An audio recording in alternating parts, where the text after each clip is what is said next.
Hi guys, welcome back. It's Friday, and today we're looking at folk music.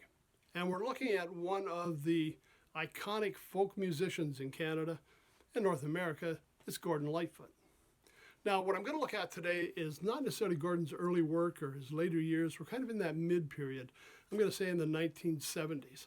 And a couple of albums he produced during that time that really stuck out to me as some of his best work.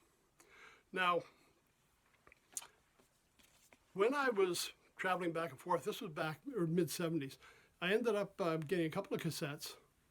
And to me, these two cassettes went together so well and were so well written, so well performed. They reminded me a lot of the two Bob Dylan ones I mentioned during the Bob Dylan video, Blood on the Tracks and Desire. How those two kind of were the best of the 70s work. For me, of what Bob Dylan did. And they probably stand out as some of the best work since that time. Since his 1960s period, ending with Blonde on Blonde, I think Blood on the Tracks and Desire were probably the best material he's done since then. And this is the same with Lightfoot. Lightfoot had two albums that came out in the later 70s. One, Summertime Dream, the other was Endless Wire. And to me, these two were like those Bob Dylan albums. These were the two that really epitomized what Lightfoot was doing and were some of, for me, his best work. I had them on 8-track, so I don't have the albums here, of course. Summertime Dream, great album. Race Among the Ruins, Wreck of the Edmund Fitzgerald. You know, there's a number of tunes on there, and everything was great. He had a second album that came out, and this was Gordon Lightfoot's Endless Wire. I don't have the album, but I do have the music book for it. And again, this came out just after Summertime Dream. Again, songs like Circle of Small, Daylight Katie, which was a big hit for him, Dreamland, Endless Wire, Hangdog Hotel Room, If Children Had Wings, If There's a Reason, songs the minstrel sang.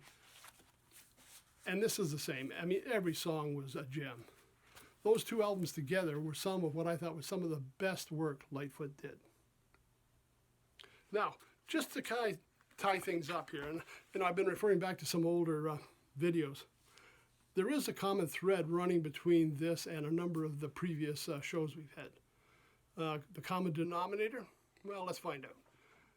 You remember we talked about in the early episodes Saturday Night Live. It's under the comedy section in the playlist. You can find it there. Also, Blues Brothers. We did a segment on them. You'll find them under blues or comedy. We talked about the band not too long ago that had backed up Ronnie Hawkins in Toronto, early 60s, and then went on to become the band, backing up Bob Dylan, and certainly their own career took off. And Gordon Lightfoot, the iconic Torontonian folk musician. What's common between all these people? One person, Cathy Smith. And you may say, well, who's Cathy Smith? And what's her connection to all these people? Well, this is quite a tangled web. We got Cathy Smith, who started being friends with Levon Helm from the band when he was with the Hawks and they were backing up Ronnie Hawkins. And she turned out to be kind of like the girlfriend of the band. In the early 70s, had an affair with Gordon Lightfoot, who was married at the time. Their affair is kind of depicted or told about in the song Sundown, which was the titled song of one of his albums. Cathy Smith is also tied in with John Belushi. You may remember she was the one who self-identified herself as a person who gave Belushi that final shot that killed him at the Hotel Marmont in Los Angeles. So yes, here we are with this one girl from Hamilton, tied into the band, tied into Gordon Lightfoot, tied into Saturday Night Live, tied into the Blues Brothers. It's quite a web we've got going on, and a lot of that centering out of Toronto. But anyways, Lightfoot moved on. Sundown was before we got into these two albums. And again, those are two great ones. Now, during this same time, Lightfoot put out a greatest hits album. And I think I just dropped it, so give me a second, I'll grab that.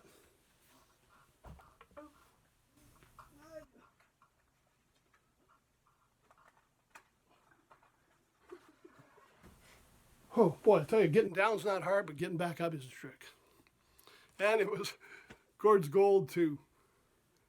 Now, this depicted a lot of his music from the 70s period. A lot from Endless Wire. We've got a couple of other songs. Summertime Dream, we got Edmund Fitzgerald, we got Pony Man, we got Race Among the Ruins, Alberta Bound, Shadows, Ghost of Cape Horn, It's Worth Believing, Cherokee Bend. And what was unique about this album? Well, it was a lot of greatest hits. I'll just read you what it says in here. Gordon Lightfoot and the Lightfoot Band.